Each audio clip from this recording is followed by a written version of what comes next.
Ayan, welcome po sa ating part 2 ng ating mini vlog. Ayan, thank you so much guys. Pasok po tayo sa loob ng Kalayaan Park. Open po ito sa lahat. Ayan po. Kung makikita nyo po dito, isang buong pamilya na magkakasama.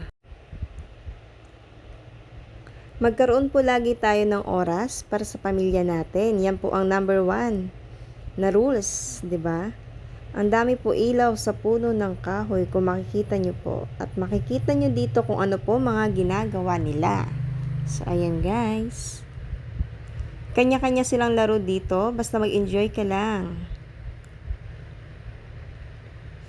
At wag po kayo mag-alala. Marami po dyan bantay sa park. Di nyo lang po sila nakikita.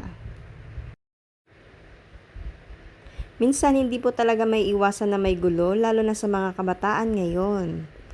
Talagang totoo po yan. Ayan, thank you for watching guys at maraming salamat po sa inyong lahat. Bye-bye!